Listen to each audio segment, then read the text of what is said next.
Regresamos al Observador y nos quedamos en una parte, en este blindaje que tiene que existir, porque estamos hablando de la ley Telecom y los periodistas. Este blindaje que tiene que existir para que podamos hacer un ejercicio libre. ¿Por qué? Porque no es que tenga que tener mejores condiciones que otras profesiones, sino que los temas que se manejan, la forma y los poderes que acechan a esta profesión hacen o provocan que tenga que tener lo que tú mencionabas de la cláusula de conciencia, que tenga que tener claras condiciones laborales, para que no esté supeditado a la publicidad oficial, por ejemplo, para que no esté supeditado a los intereses de los dueños de los medios, claro, a los vaivenes políticos, ¿no? O a los intereses de las empresas, de otras empresas, incluso al anunciarse. Sí, mira, no solamente en efecto son intereses, derechos laborales, son derechos profesionales también. Sí. En México la profesión de periodista, como tú y yo sabemos después de ejercerla en todo este tiempo, es una profesión que está muy vulnerable, no solamente por condiciones externas, sino también está muy vulnerable por las condiciones a las que nos someten las empresas de noticias. Y en parte hay responsabilidad en esas condiciones, en la manera discrecional en la que las instituciones del Estado administran la publicidad oficial, las asignaciones de publicidad oficial. Es muy difícil. Yo no imagino, por ejemplo, a un conductor de radio, de un noticiero de cualquier tamaño, que pueda hacer valer, por ejemplo, la cláusula de conciencia o cierta independencia, porque él tiene que hacer un trabajo dual de dirigir la parte editorial, leer, aparecer a cuadro y comercializar. Eso genera una serie de conflictos de intereses, exacto, nos somete a una presión terrible y no nos permite hacer lo básico, que es ser ese instrumento de los ciudadanos para proveerles información sistematizada, ¿no? Porque te preocupa, me van a quitar el anuncio, no voy a poder financiar el programa, en fin.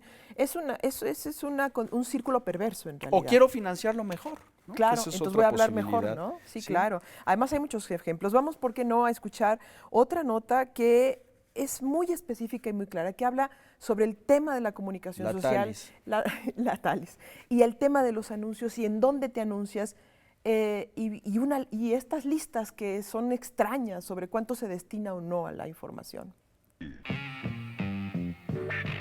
Por primera vez, el gobierno federal publicó una lista de su gasto en comunicación social. Más de 100 páginas donde aparece el medio y la cantidad pagada. Lo que hemos podido documentar es que en 2013, en el primer año de gobierno del presidente, se gastó 4.195 millones de pesos, ¿no?, en este rubro. Entonces hay un monto importante. Las Secretarías de Gobernación, de Hacienda y Crédito Público, de Comunicaciones y Transportes, de Educación, de Salud, Marina, del Trabajo y Previsión Social son las que mayores recursos ejercen en comunicación social. La televisión y la prensa escrita son los medios preferidos.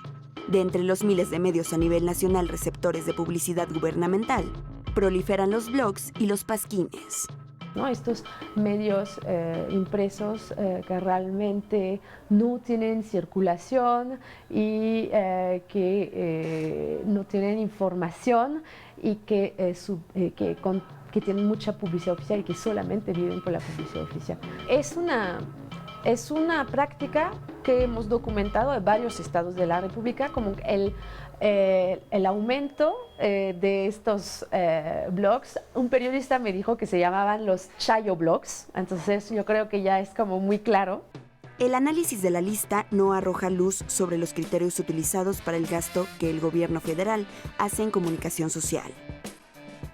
Por ejemplo, la Procuraduría Social de Atención a las Víctimas del Delito pagó a Imagen 5.594.000 pesos y a La Cabuena 278.000 pesos, según esta lista.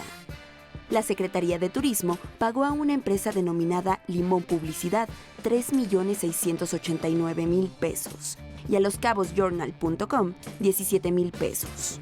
Lo que hay que hacer es que hay que justamente que se implemente una ley y donde se ponga de manera muy clara cuáles son los criterios y de la asignación de la publicidad oficial, el primer compromiso que el presidente recién electo tomó fue justamente crear una instancia para regular la publicidad oficial. 2 años después, no se ha avanzado en nada. En tanto, los más renuentes a transparentar su gasto en comunicación social son los estados, cuyas sumas también se cuentan en miles de millones de pesos del erario público.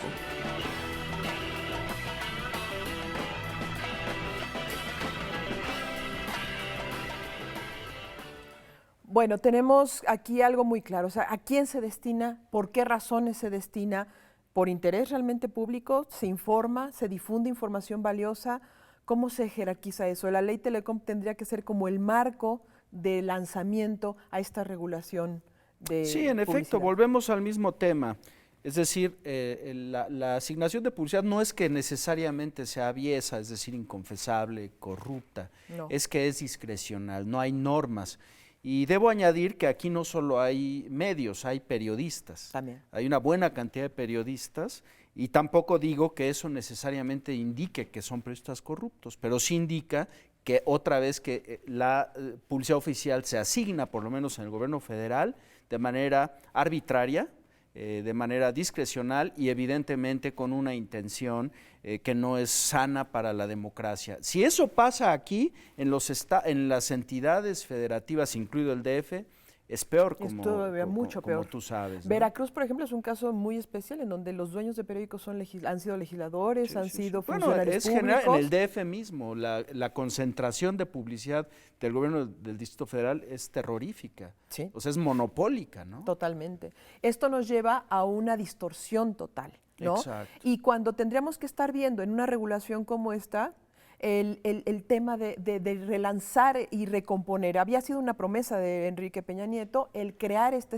infraestructura que permitiera transparentar y regular el tema de publicidad oficial. Claro, y tiene que estar agregado el tema de las condiciones profesionales de los periodistas. Es decir, aunque regule la publicidad, contenga los monopolios, está pendiente el tema de las condiciones profesionales para que los periodistas podamos hacer un trabajo adecuado, con libertad, con independencia y con honestidad. Sí, tiene que ser un todo. Y esto le tiene que interesar a la población, a la ciudadanía, porque al final el perjudicado o el beneficiado son ellos. Exacto. Marco, muy buenas noches, ya nos tenemos que ir, nos vemos para la próxima semana. Buenas noches, nos vemos hasta pronto. Muy buenas noches, los esperamos la próxima semana en El Observador.